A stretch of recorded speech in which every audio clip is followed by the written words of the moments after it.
I kept the envelope on my desk for 9 days before I opened it. That is not like me. I have been a compliance officer for the Interstellar Treaty Organization for 22 years.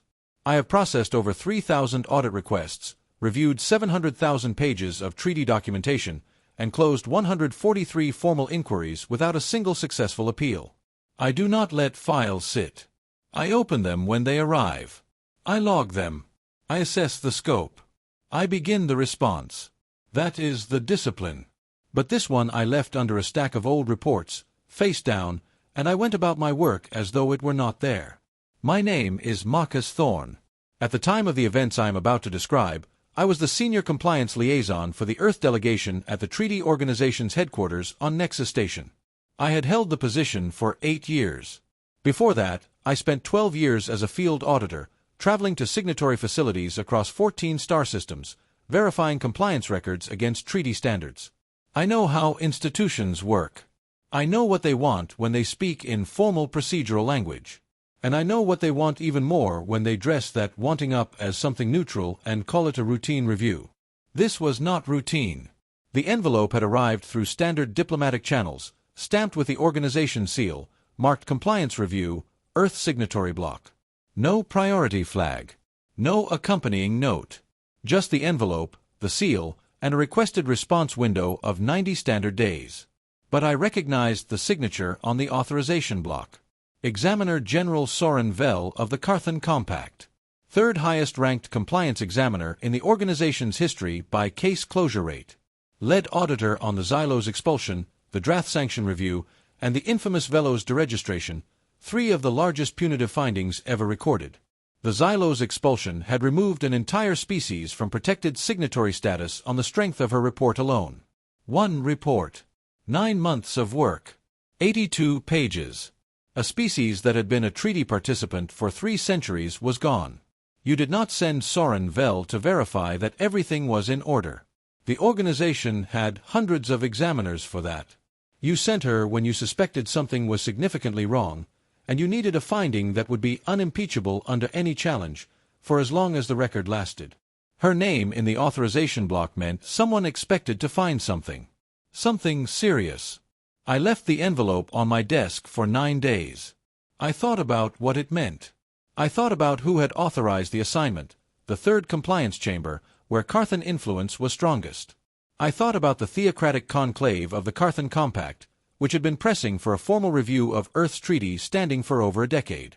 I thought about what happens when a body that has been blocked in the main chambers finally finds a procedural path through. On the 10th day, I opened the envelope. The scope was broad. The broadest I had seen in 22 years. 17 separate treaty instruments. Full access to asset registries, fleet manifests, research logs, diplomatic correspondence, administrative records, and personnel files. Unrestricted movement within Earth block space. Response to any findings within 60 days. All framed as routine. I read it 3 times. Then I sent a message to Ambassador Elena Vasquez. We have a problem. Soren Vell is coming. Ambassador Vasquez arrived at my office 17 minutes later. She had been in diplomatic service for 34 years, longer than some of the treaty instruments we were being asked to comply with had been in force. She read the file standing up, coat still on, one hand flat on my desk. She turned every page. She went back to the authorization block. Then she set it down. Who drafted the mutual transparency clause framing? Not the third chamber. The language precision suggests conclave legal staff. The scope was drafted elsewhere and routed through the chamber for authorization. How long have they been building toward this? 11 years by public record. Longer in private, probably. She picked up the file again. Read the scope section once more. Then, what are our actual compliance numbers? I had run them in my head for 9 days. Across all 17 instruments, we are compliant on 16. The 17th, the Mutual Transparency Clause, has a gray area. Certain research facilities in the outer settlements fall under the broad research exemption. Our legal team assesses the exemption language covers them. It's not a violation. It's an ambiguity that resolves in our favor under any reasonable construction. But it's the kind of ambiguity a skilled examiner can characterize differently if inclined. Soren Vell writes what the evidence supports. She doesn't manufacture findings. But her threshold for what counts as a disclosure failure may not be identical to ours. Vasquez was quiet for a moment. What do they expect to find? The Outer Settlement Research Network. That's what the Transparency Clause framing is targeting. They know it exists. They may not know its full scope, but they know enough to know it's larger than our formal disclosures reflect. She nodded slowly. Then we cooperate fully. Give her everything she asks for. Every document, every facility, every answer before she asks the question. Assign her a liaison. Not a junior. Pull the compliance documentation for all 17 instruments. Complete documentation, not the minimum. Everything. And the outer settlement facilities. Make all 47 of them available. I looked at her. That's a significant posture. It's the only posture. If we conceal anything, if she finds one thing we didn't volunteer, one thing she had to dig for, we hand them the story they want. We become the party that had something to hide. That is their real goal. Not a technical finding. A posture of concealment. An appearance of guilt. That's what keeps an inquiry open, expands the scope, turns 90 days into 3 years. She straightened. We give her everything. We make her job so complete that her report writes itself from the record we provide.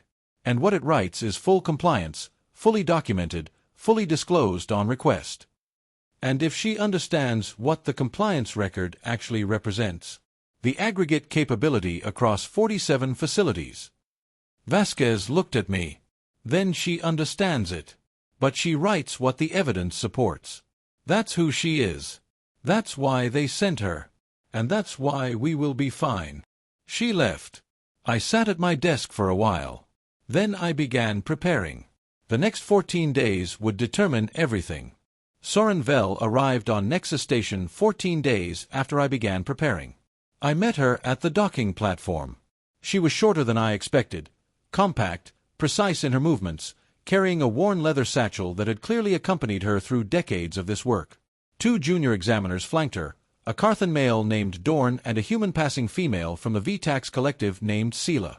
Both moved with the quiet efficiency of people who had done this enough times that arrival was simply the beginning of the next task. She looked at me with the wide-set amber eyes of Carthan physiology. Took me in with a thoroughness that lasted about 2 seconds. She had read my personnel file before coming. Examiner Vell. Welcome. Ambassador Vasquez sends her regards. Our facilities and archives are available to you without restriction for the duration of your review. We have prepared full documentation for all 17 instruments. She studied me. All 17. All 17. Plus supplementary documentation we thought might be useful. We can go over the archive organization whenever you are ready. Something shifted in her expression. Not surprise. A calibration. A small revision to a prior estimate. When can I begin? This afternoon, if you prefer. This afternoon. What followed was 38 days of the most intense professional observation I have ever experienced. Soren Vell was the best examiner I had ever encountered. Not dramatically better than the others. The difference at that level is always in degree rather than kind. But the degree was significant, and it was consistent across every day of the review. She read every document fully, not just the salient sections. She retained specific provisions, dates, and cross-references accurately enough to surface inconsistencies without returning to her notes. She was building a continuous working picture of the compliance record as she went. Her juniors were extensions of her methodology rather than independent contributors. She assigned them targeted tasks and verified their outputs herself, incorporating nothing she had not independently confirmed. She was also fast. Not rushed. Nothing careless. But the speed at which she processed a page of treaty-adjacent documentation told me she had reviewed enough similar records that the pattern of compliant documentation was deeply familiar. She was not reading for comprehension. She already comprehended the standard. She was reading for deviation. And in the first 3 days, she found none. By the end of the first week, she had cleared 6 of the 17 instruments. Full compliance. The documentation was not merely in order. It was organized with a completeness that I could see, from the length of time she spent on each section, she had not been expecting. On the morning of the fourth day, she looked up from the compliance record and said, without inflection, "Your documentation extends to 50 years. I requested 30. The treaty instrument covers 50 years of signatory participation. We organized the compliance record to match the instrument record. Most signatories provide the minimum requested range. We thought the full range would be more useful to your review." She considered that for a moment. Then she went back to the document. On the sixth day, she turned to the outer settlement facilities. I drove her to the first facility myself, a material science installation in the outer belt of the Fenwick Station Cluster, formerly operating under the Meridian Protocol's broad research exemption. The exemption had been negotiated into the original instrument as a recognition that signatories require the ability to conduct advanced research without the friction of pre-disclosure review, provided the research operated within certain scope limitations and the records were made available upon request. Soren Vell walked through the facility for 4 hours. She was thorough in a way that went beyond the procedural. She was not simply verifying that the records were organized as required. She was understanding the work. She asked the facility administrator questions about specific research programs, about technical applications, about the relationship between theoretical research and potential practical outcomes. The administrator answered clearly and completely. No defensive hedging. No performance. At the end of 4 hours, she stood in the main archive room and looked at 30 meters of organized documentation. How many facilities of this type exist in the outer settlements? 47 active research installations operating under the broad research exemption, all with documentation prepared and available for review. I have access arrangements ready for all 47. Her amber eyes did something I had not seen in 6 days. Not surprise. Assessment. The recalculation of a number that had just turned out to be significantly larger than a prior estimate. 47 active installations. We can move through them in whatever order you prefer. I will need to visit more than this one. Of course. All 47 are available.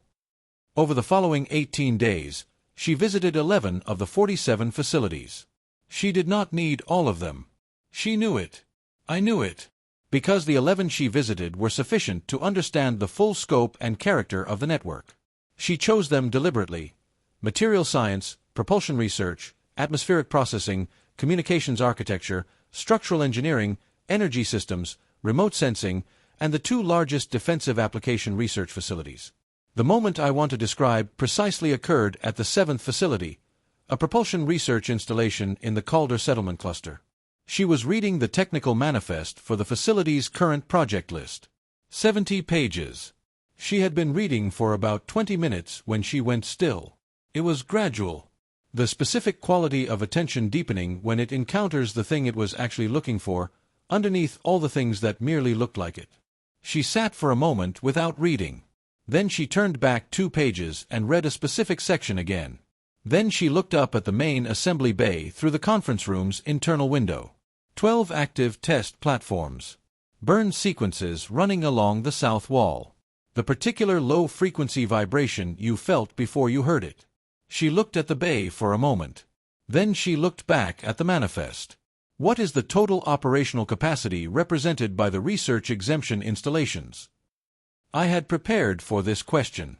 I had prepared for it before she arrived. Our legal team has prepared a summary document. 30 pages. 11 categories. I can make it available. Yes. I gave it to her that evening. She took it to her quarters. She read it that night. I know because she requested 3 supplementary documents before the next morning, documents that could only be identified if you had read the summary carefully and followed specific citations embedded in the analysis. I had all 3 waiting on her desk when she arrived. She looked at them. She looked at me. She picked them up and went to work without comment. What she was finding, what she was beginning to fully understand, was not a violation. It was a scope. The aggregate across 47 facilities, 11 categories, 50 years of continuous work. All compliant. All documented. All enormous. She sat with that understanding for the remaining 2 weeks. And she did not write what she had not been asked to find. On the final day of the review, Soren Vell requested a private meeting with Ambassador Vasquez. No juniors. No aides. Just the 3 of us, Vell, Vasquez, and me. She sat across the table, placed her satchel on the floor, and folded her hands. She was quiet for a moment, not gathering herself, but allowing the room to arrive at the same point she already occupied. I have completed my review of the compliance record for all 17 instruments. Vasquez nodded. Thank you for your thoroughness. I have found no violations across all 17 instruments. The Outer Settlement Research Network operates under a legitimate exemption. The exemption language is ambiguous, but the ambiguity resolves in Earth's favor under any reasonable construction of the text. The research outcomes documented across the network have not formally triggered disclosure thresholds under current instrument language. She paused. The room held its silence. There are questions that could be raised about whether certain aggregate outputs might warrant a threshold review under a future instrument revision. Those are questions for a future process. They are not findings under the current instruments, and I will not characterize them as such. I will file my report to the Third Compliance Chamber with a finding of full compliance across all 17 instruments and a recommendation that the inquiry be formally closed. Vasquez said, "We appreciate your diligence, Examiner." Vell looked at her. "I have one question off the record, if you are willing." "Of course." A moment of quiet. Then, the aggregate output of your research network across the 11 categories in your legal team summary. Have you assessed what it represents relative to the current disclosed capabilities of other organization signatories? Vasquez held her gaze. Our legal team has made assessments. We believe our current compliance posture is appropriate under the treaty framework. Vell held the answer for a moment. Then she picked up her satchel and stood. Thank you for your cooperation, Ambassador. It was the most complete cooperation I have encountered in 34 years of audit work. She left. The report arrived 41 days later. 7 pages. Full compliance across all 17 instruments. No violations. A single paragraph noted that the human delegation had provided the most completely and proactively organized compliance documentation the examiner had encountered in her career, and recommended the delegation's documentation practices as a model for future signatories. The Third Compliance Chamber met 11 days after the report was filed. The session lasted 40 minutes. The report was accepted. The inquiry was closed. A motion to retain the matter for further review was raised by the Carthan representative. It failed to receive a second. In the chamber where Carthan influence was strongest, no one seconded the motion. I have thought about what Soren Vell wrote in her private notes that evening when she looked out the window at the outer settlement ships sitting at anchor. She looked at them for a long time. She made a brief note. She went back to her work. I never saw what she wrote, but I have imagined it, across the years, as a single word, enough. Not a judgment. A recognition. The word you write when you have taken the full measure of something and the measure is complete. She closed the file. The record stood. The work continued. That was enough. Years passed. The file stayed closed. The Carthan Compact never requested another review. The Third Compliance Chamber moved on to other matters. But the record remained, 7 pages, signed by Soren Vell, stating in the most credible terms available that Earth's treaty compliance was not merely adequate but exemplary. I left the treaty organization 3 years after the review. I took a position advising the Outer Settlement Administrative Council on compliance frameworks. Quieter work. More reading, less institutional pressure. More time spent identifying provisions too ambiguous to enforce. Less time spent in the architecture of response. But I never forgot those 38 days. I never forgot Vell standing in the archive room, looking at 30 meters of documentation, recalculating what she thought she knew. I never forgot her sitting in the conference room, going still when the full scope of what we had built finally registered. I looked up her record periodically after she retired. She worked for 9 more years. 11 reports. 7 full compliance findings. 3 violations with formal sanctions. 1 partial compliance with an instrument revision recommendation. Her retirement notice listed her notable cases, the Xylos expulsion, the Drath sanction, the Velos deregistration. It did not mention our case. A routine review. Full compliance. Inquiry closed. But I remember. And I think she remembered, too. I visited one of the outer settlement facilities last year, the largest defensive application installation in the Marin cluster. I stood in the main research hall and looked at the scale of what was being done. New projects. New archives. The documentation continuing to accumulate, year after year, the same careful standard maintained by the same institutional culture that had been building it for decades. I thought about Soren Vell. I thought about her standing in a smaller version of this same room, going still, taking the full measure. I thought about the 7 pages she wrote, the clean finding, the closed inquiry. I thought about the work continuing. The Carthan Compact spent 11 years building toward that inquiry. They sent their best examiner. She found full compliance. That finding is now in the permanent record under her name, and it will remain there for as long as the record is maintained. They tried to produce a finding against us. They produced instead the strongest possible endorsement of our compliance record. I am not a person who takes satisfaction in other institutions' failures. What I take from the Vell Review is quieter than satisfaction and more durable. A confirmation of something I believed early in my career but had not seen tested at this level. You build the record carefully. You build it honestly. You build it over a long time. You do not build it for a specific threat. You build it for the fact that a serious examination will eventually come. And when it does, the record will be what it is. If it is what it should be, if it reflects the work you actually did, to the standard you actually maintained, over the time you actually maintained it, then a serious examination is not a threat. It is a confirmation.